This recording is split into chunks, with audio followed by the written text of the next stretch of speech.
Alo oga. Ai mun gama da shi mun sheke shi. Mun riga mun sheke shi. Sai dai wani ba shi ba. Kace mu haɗa filin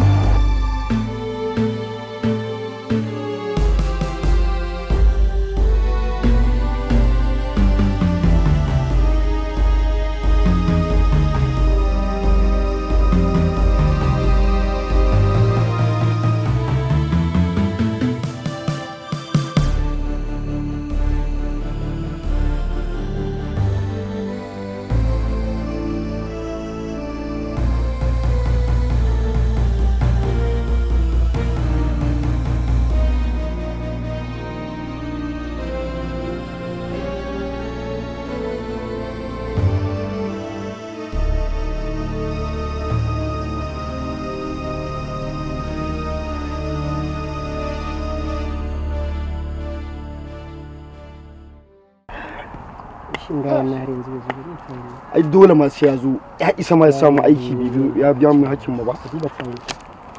ina nan za ga shi ya ga ne nan muke jira tun dazarin zai zo wallahi ni fa gaskiya fa wannan rayuwar fa ni gaskiya fa gaba na ya fara faduwa a irin wannan abu saboda ni ba na son disappointed ne a rayuwata ta yaya mutum a ce an yi da kai wannan lokacin za a kawo kuɗi amma gaba ɗaya har yanzu baka zo ba haka ake yi ai yana yi mana shirme sai mun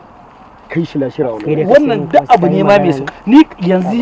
yau budurwata da take sabon gari karfe 4 ya kamata a ce gashi nan ma dan halak shikenan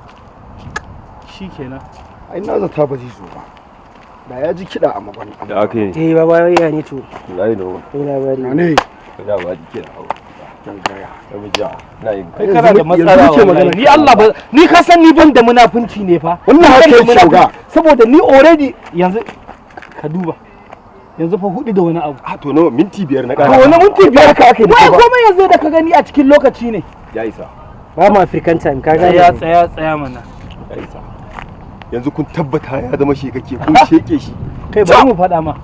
ka san me taken mu kowa ya bi mu yayi asara ko bai ta kuɗi ba to sai yayi ta sallah wannan haka yake wannan da kake gani yanzu haka na tabbata an gama mai ma tambayar kabari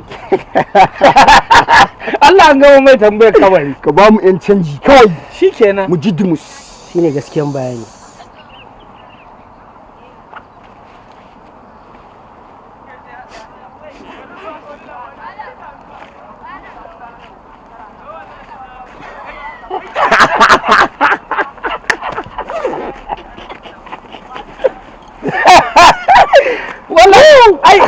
kaga yadda na hakan nan to sai dai a mutu kenan idan na sa a baya ba ma kishin kuɗi kenan amma ka ganta yanzu a gaba kishin kuɗi ne ka zo wani abu ne a shi yana yaudarar kansa lokacin da muka yi magana da shi za mu canza gida ka gane wai irin wai wata 2 zai dana wahala ni wai ka duba fa yadda na sha wahala a geto yan sanda suna da bara za su kashe ni wai in je gida irin wannan na attarjiji a jebota ina ci ne to amma da wai damun ka san shi ne wallahi ban san shi ba na je na shawo giya a sabon gari na yi ɗin na zama gaba ɗaya frustrated ina so nake ma na gana mutu kawai yake bige ni da abun da ban mamaki ya bige ni da mota na bashi labari gashi shine wai mu sanyen gida ni da shi kaji fa kai kaji sai ka ce a fi amma ko gaskiya fa mun zama confused saboda a lokacin da muka je fa za mu kaddama mai tunani muke a'a kai din ne saboda kan mu zo mu daba cikin mu wuka ka san maukaci ne zai fito cikin kasuwa ya kururu kuma kowa ya juyo ya kalle sa kuma ya burma wa kansa wuka kaga ko ai ka a haka ne je ka koi kanka da ka manta fa ka gane ba wai amma ce ka manta da mu ba a'a ya je mana ai in dai return ne ai ba zai manta ba ana tare constituency din mu munan local government ce guda constituency din mu duk wata 3 miliyan biyu kar a ce a manta ne ai shine to ai shine kawai kada yake mana maja irin wannan da ake ciki ka gane a gaskiya ne to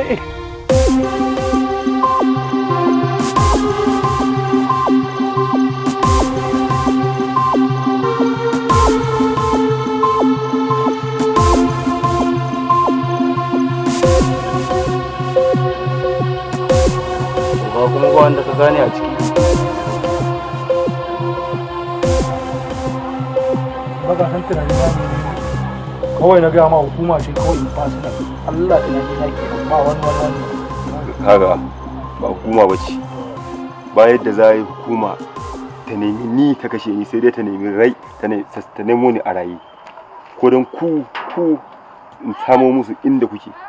amma ba yadda za a yi hukuma ta ce za ta kashe ni, ba zai taɓa yiwuwa ba wallahi. Ai ita hukuma ba hauka ba ce, wa'annan fa kashe ni fa suka ne ba su yi fa. Ina ji fa wani yana cewa daga cikin su ɗayan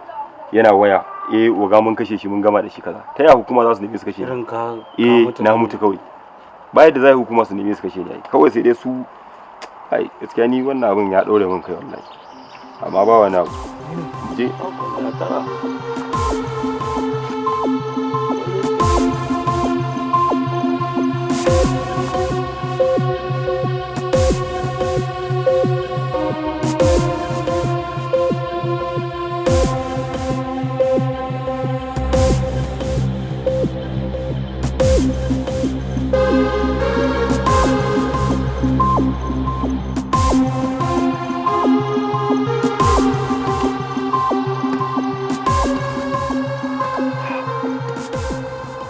dan uwa a kashe,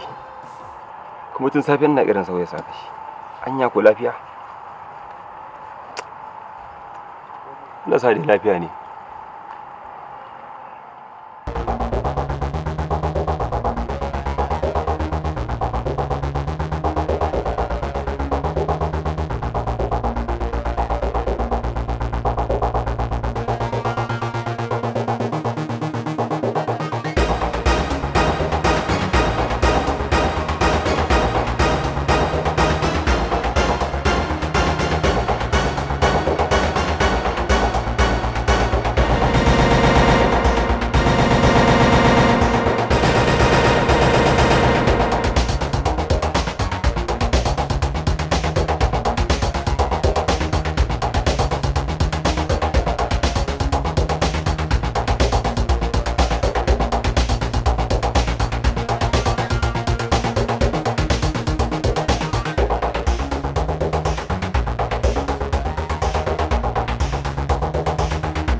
Me na muku